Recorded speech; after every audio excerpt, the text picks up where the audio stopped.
यहाँ उपस्थित इस प्रेस क्लब में सभी हमारे जितने भी मीडिया बंधु हैं, मेरी बहनें हैं, सबको बहुत बहुत नमस्कार।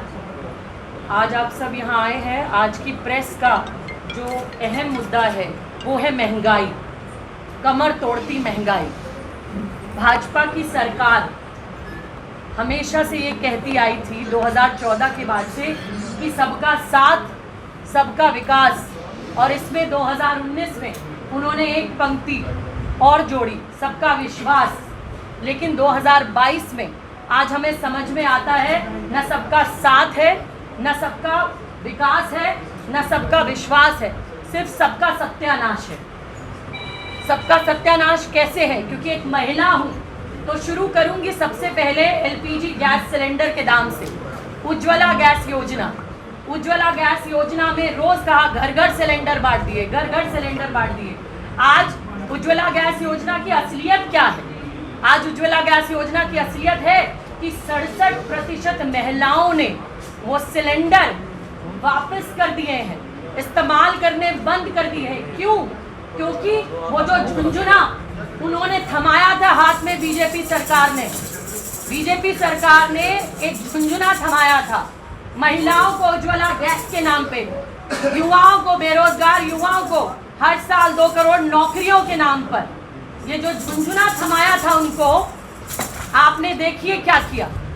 महिलाएं आज फिर से चूल्हा जलाने पे मजबूर हो गई हैं, क्योंकि सिलेंडर का दाम जो कांग्रेस के राज में 2014 में 410 रुपए का सिलेंडर होता था, आज उसका दाम क्या है? 1053 से 1240 रुपए तक सिलेंडर मिल रहा है देश की महिलाओं को। तो एक बार सिलेंडर दे के दोबारा भरवाने की हिम्मत नहीं है गरीब महिलाओं की। वो फिर से चूल्हा जलाने पे आमादा हो गई हैं, मजबूर हो गई हैं। क्या करें? मैंने जैसे कहा, इस सरकार ने बेरोजगार युवाओं को, आपके सामने यहाँ देखिए किस तरीके से घोटाला हुआ है भर्ती का। युवाओं को मैं यहाँ की बात करती हूँ, पूरे देश में तो बेरोजगारी का जो आलम है, आप देख लीजिए, रोज जंतर मंतर पर प्रदर्शन होते। आज 45-46 सालों में देश सबसे ज्यादा बेरोजगारी से जूझ रहा है। बेरोजगारी दर चरम पर है, युवा हाहाकार कर रहा है, जंतर मंतर पर प्रदर्शन करते हैं, युवाओं को लाठियां मिलती हैं। वो रोजगार मांगते हैं तो युवाओं को लाठियां मिलती हैं, उन पर डंडे बरसाए जाते हैं। आप देखिए यहीं के भर्ती, यहाँ की भर्ती में जिस तरीके से घोटाले हुए हैं, आपके सामने जिस तरीके से यहाँ घोटाले आए हैं, किसी से छुपा नहीं है। एफएफए एस्पिरेंट्स के साथ क्या हुआ है? जेई के एग्जाम्स करा दिए और रिजल्ट्स के नाम पे क्या मिला? झुंझुना। क्या मिला? यहाँ युवा, मैं अभी आ रही थी एयरपोर्ट से, स्मार्ट सिटी के नाम पर जम्मू के युवाओं को दिया क्या? रोजगार के नाम पे कुछ नहीं। यहाँ के जम्मू के वासियों को यहाँ स्मार्ट सिटी के नाम पे क्या मिला? स्मार्ट सिटी के नाम पर एक बारिश में जिस तरीके से यहाँ का विकास, स्मार्ट सिटी बहकर एक एक जम्मू वासी के घर में घुस जाती है, आपने देखा होगा। ये सरकार ने यहाँ स्मार्ट सिटी दी है। एक बारिश में जिस तरीके से पानी आपके घर में घुस जाता है, बिजली का यहाँ क्या हाल है? आपके घरों में लाइट नहीं आती है, जबकि जम्मू कश्मीर खुद बिजली का इतना बड़ा जम्मू कश्मीर का खुद का उत्पादन है। आज जम्मू कश्मीर का व्यक्ति बिजली के लिए तरस रहा है। बिजली नहीं मुहस्सर है, मिलती नहीं है उनको बिजली। आप उसके बाद देखिए, राहुल गांधी जी बार बार पूरे देश में बेरोजगार युवा की आवाज, किसान की आवाज, महिलाओं बहनों की आवाज अगर कोई उठा रहा है तो एकमात्र पूरे देश के नेता है राहुल गांधी। और राहुल गांधी जी ने ये ठाना है कि आने वाली 4 सितंबर को दिल्ली के रामलीला मैदान में एक उद्घोष किया जाएगा। बढ़ती महंगाई पर, बढ़ती बेरोजगारी पर, बढ़ते पेट्रोल डीजल रसोई गैस के दाम पर आप देखिए किस तरीके से जीएसटी लाद दी गई है देश के लोगों के ऊपर। आटा, दाल, चावल और तो और आप सोचिए दही, छाछ। देश के इतिहास में ये प्रधानमंत्री जो कहते थे कि कभी भी आटा पे, दाल पे, चावल पे जीएसटी नहीं लगनी चाहिए, लेकिन आज देखिए आप हर चीज पर जीएसटी। मैं खुद अपने घर के लिए एक आटे का कट्टा खरीदने गई, चावल का कट्टा जो मैं 1800 रुपए का खरीदती थी, आज वो चावल का कट्टा 2360 रुपए का मैं लाई। मैंने दुकानदार को पूछा कैसे, उन्होंने कहा मैडम जीएसटी, कमर तोड़ महंगाई। आज कहाँ से खाएगा गरीब आदमी, कहाँ से खाएगा गरीब आदमी, कहाँ से उसका भरण पोषण होगा, कहाँ से उनके घर में रोजगार है नहीं। आप बताइए, रोजगार है? जिस तरीके से फल सब्जी रसोई गैस इन सब के दाम बढ़े, उस दालों के दाम बढ़े, रिफाइंड तेल के, सरसों के तेल के दाम बढ़े, क्या उस तरीके से देश के लोगों की आमदनी बढ़ी? नहीं बढ़ी। मैं समझती हूँ आप सब इत्तेफाक करेंगे मेरी इस बात से कि जिस तरीके से चीजों के दाम बढ़े, उस तरीके से क्या किसी की आमदनी बढ़ी?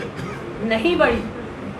बार बार ये सरकार आपको एक झुंझुना हाथ में थमा जाती है, अब की बार एक नई योजना लेकर आती है। आपके यहाँ मैंने जब मैं एयरपोर्ट पर उतरी, मैंने देखा एक बहुत बड़े बड़े बोर्ड्स लगा रखे हैं, वो पर्पल कलर के बोर्ड्स, विकास के लिए तैरते बोर्ड। लेकिन वो विकास आए एक बारिश में आपने अपने घरों में तैरता देखा है। आप इत्तेफाक रखेंगे मेरी इस बात से। आप देखिए इन्फ्लेशन का रेट, डॉक्टर मनमोहन सिंह की सरकार, पूरा देश, जिस समय पूरा विश्व महंगाई से, इन्फ्लेशन की मार से जूझ रहा था, एक डॉक्टर मनमोहन सिंह जी की ऐसी सरकार थी कि जो अरबी घोड़े की तरह दौड़ रही थी हमारी इकोनॉमी। यहाँ ओबामा को आना पड़ा ये देखने कि किस तरीके से जब पूरा विश्व मंदी से जूझ रहा है तो भारत की इकोनॉमी कैसे दौड़ पा रही है। वो कांग्रेस की सरकार थी, वो डॉक्टर मनमोहन सिंह की सरकार थी कि उन्होंने देश को उस समय चलाया जब पूरा विश्व मंदी से जूझ रहा था। आज क्या हाल है? आज भारत के रुपए का क्या हाल है आप बताइए। रुपया रोज टूट रहा है। प्रधानमंत्री जी कहा करते थे कि जब रुपया गिरता है तो देश की दिल्ली की कुर्सी की शाख गिरती है। मैं यहाँ से जम्मू कश्मीर की मीडिया के माध्यम से पूछना चाहती हूँ प्रधानमंत्री जी, क्या आज देश की शाख नहीं गिरती? क्या आज आपकी आंख से वो पानी नहीं गिरता जब आप देखते हैं किसानों को आत्महत्या करते हुए, जब आप देखते हैं बेरोजगारी से घर में आटा दाल रोटी ना आने के कारण लोगों को आत्महत्या करते हुए, जब आपकी आंख से आंसू नहीं निकलता प्रधानमंत्री जी, जब एक छोटी सी बच्ची आपको पत्र लिखती है और कहती है मैं मैगी नहीं खा सकती, मैं एक पेंसिल रबर नहीं खरीद सकती। क्यों?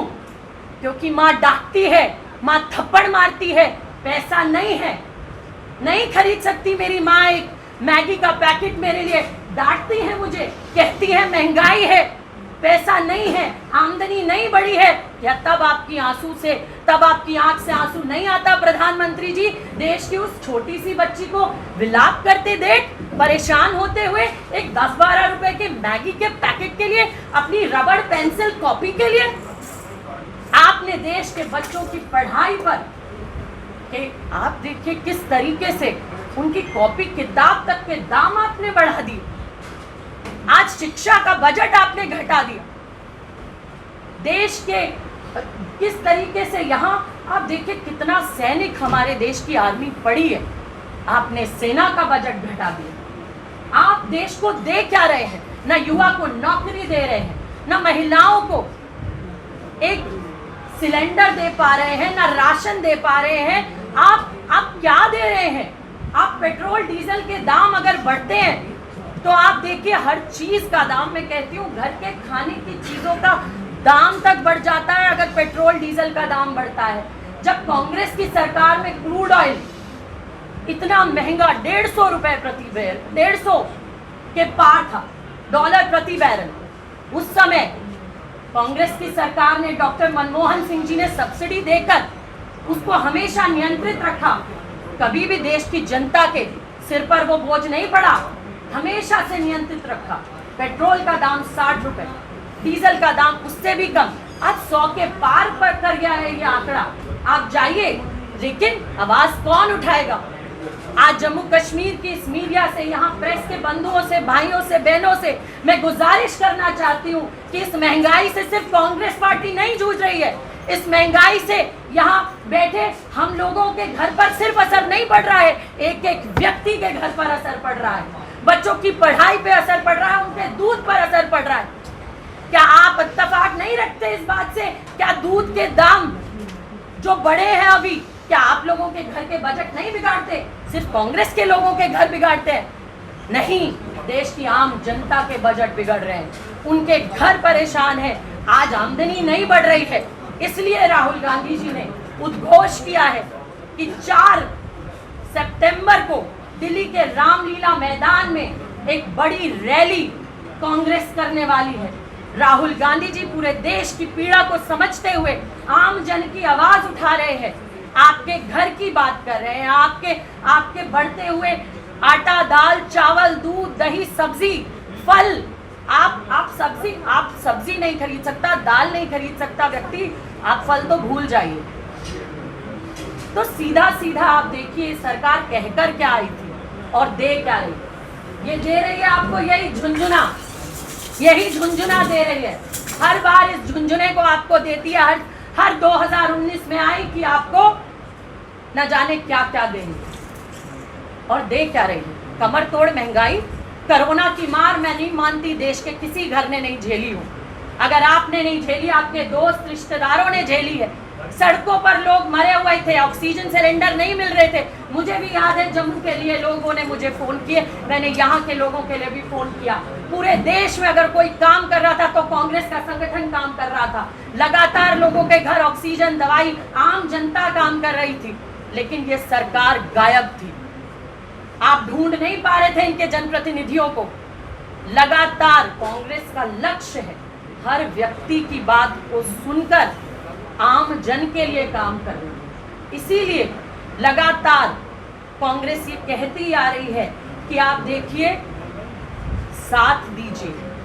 आपकी लड़ाई लड़ रही है कांग्रेस, आपके घर की बात कर रही है कांग्रेस, साथ दीजिए। आइए जुड़ते हैं 4 सितंबर को इस महंगाई के खिलाफ हल्ला बोल रैली में और उठाते हैं देश के जन जन की आवाज।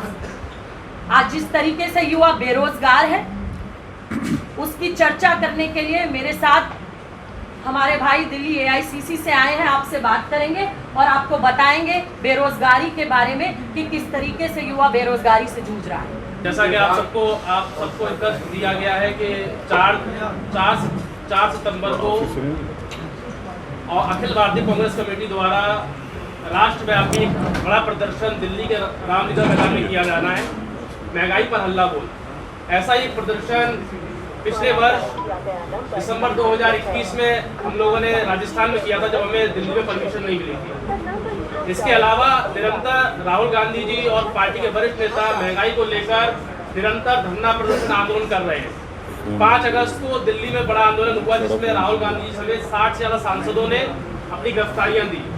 इसको आगे ले जाकर हम लोगों ने ये निर्णय लिया है कि कांग्रेस इस मुद्दे को लेकर सड़क से लेकर संसद तक की लड़ाई को आगे बढ़ाते हुए 4 सितंबर को एक बड़ा आंदोलन रामलीला मैदान दिल्ली में आयोजित करने जा रहे हैं। हमारा मुख्य मुद्दा ये है कि भारतीय लोकतंत्र के जो मूलभूत ढांचे पर जिस तरीके से हमले किए जा रहे हैं और निरंतर जो जन समस्याओं के जन मुद्दे हैं उनको ध्यान से भटकाकर गैर जरूरी मुद्दों पर जनता का ध्यान लिया जा रहा है। बेरोजगारी की दर इतनी ज्यादा अधिक है और ये हम नहीं कह रहे, यह संसद में बयान दिया गया है, लिखित जवाब दिया गया सरकार के द्वारा कि पिछले 8 वर्षों में 22 करोड़ से ज्यादा युवाओं ने रोजगार के लिए अप्लाई किया, गवर्नमेंट जॉब्स के लिए अप्लाई किया।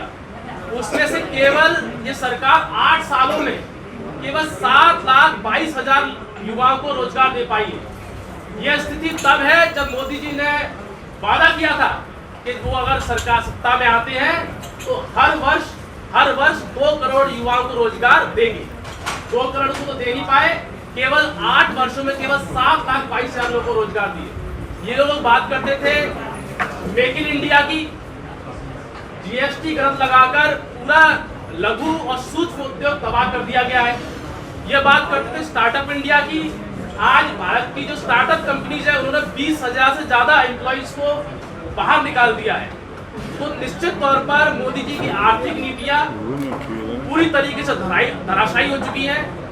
हम ये निवेदन कर रहे हैं कि जनता की लड़ाई है और कांग्रेस विपक्ष की सबसे बड़ी पार्टी होने के नाते देश में इकलौती ऐसी विपक्षी पार्टी है जो जनता के मुद्दों पर सड़क से लेकर संसद तक लड़ाई लड़ रही है। तो आपसे निवेदन करते हैं कि इस मुद्दे को जनता तक पहुंचाएं ताकि जो जनता का मुद्दा है महंगाई और बेरोजगारी, ये सरकार चाहे जितना ही भटकाने का प्रयास करे इस मुद्दे से, लेकिन हम लोग इस मुद्दे पर स्टिक रहेंगे। 4 सितंबर के बाद इसी मुद्दे को लेकर भारत जोड़ो यात्रा भी है, उसमें भी महंगाई और बेरोजगारी का मुद्दा है और वो ऐतिहासिक यात्रा होने वाली है। देश की आज़ादी के बाद इतना बड़ा पॉलिटिकल मूवमेंट अभी तक नहीं हुआ जो हम करने जा रहे हैं। तो ये 4 सितंबर की रैली उसका एक प्रोलॉन्ग वर्जन है, उसके आगे 7 सितंबर के लिए हम जाने वाले हैं।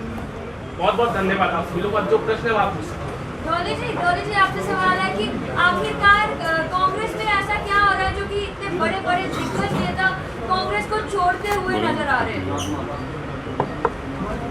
देखिए, कांग्रेस में कुछ नहीं हो रहा। कांग्रेस एक बहुत बड़ा परिवार है और हम यहाँ महंगाई और बेरोजगारी पर बात करने आए हैं क्योंकि इस समय देश की जनता के महंगाई और बेरोजगारी के मुद्दे सबसे बड़े हैं।